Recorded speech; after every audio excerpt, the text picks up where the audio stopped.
Bueno, en la primera generación, cuando hubo poblaciones que hoy tienen gran auge que en aquella época aún no habían aparecido en la palestra.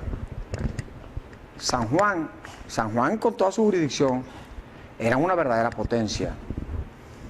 Allí estaba, y voy a hablar de juglares del siglo XIX,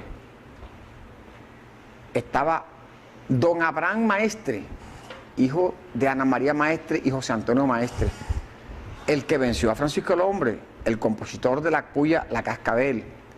Chico Sarmiento, también juntero, porque el primero fue juntero. Chico Sarmiento, Luis Beltrán Gutiérrez, todos de la primera generación. Chico Sarmiento compuso un merengue llamado La Toche, que era muy común entre las bandas y orquestas de las primeras décadas del siglo XX. Estoy hablando de tres juglares, verdaderos juglares, solamente de la Junta, y hubo otros en Caracolí, Los Mendoza. Ese es San Juan, ese es San Juan. En la segunda generación, ahí está Colacho, por ejemplo. Pero hablando de compositores, esa generación de cultores del vallenato desligados del acordeón, que no estuvieron presentes en la primera generación, porque la primera generación siempre fueron acordeoneros compositores. Habría que empezar por Tijito.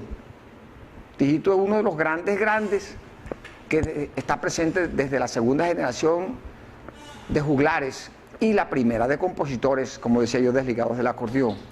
De allá para acá fue una explosión extraordinaria de poetas que de pronto hunden sus raíces en el mayor de todos los decimeros del Caribe colombiano que se sepa, y que también era de San Juan. Estoy hablando de Luis Gregorio Maestre, un hombre que compuso más de 200 décimas y que éstas lograron repercutir hasta Bogotá, porque él intercambiaba sus poemas con el poeta Guillermo Valencia, que fue padre del posterior presidente Guillermo León Valencia. Todo eso ha sido San Juan. Bueno, en la actualidad las nuevas generaciones conocen a tantos, a Yeyo Núñez, a Egurrola, a Nando Marín, etcétera, etcétera, porque es que son montones. ¿Y de qué calidad? ¿De qué calidad?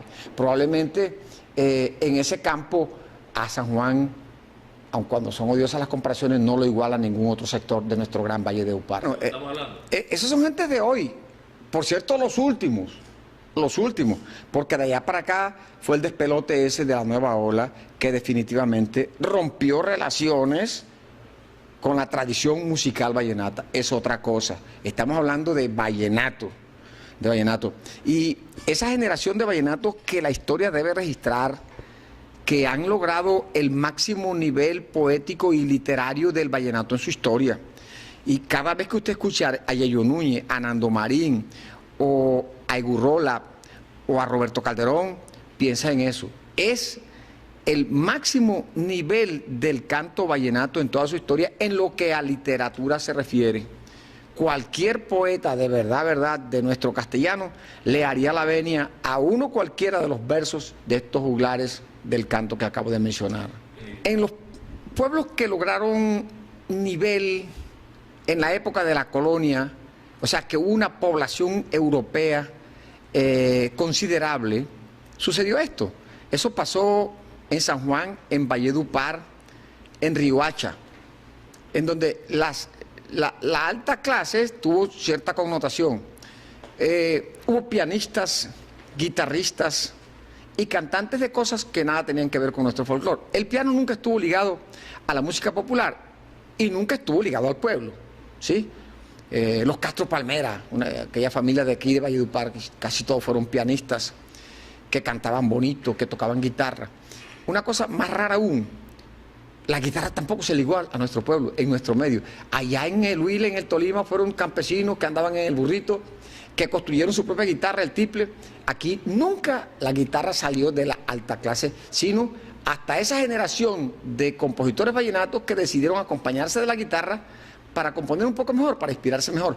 Pero eso ya fue después de la segunda generación.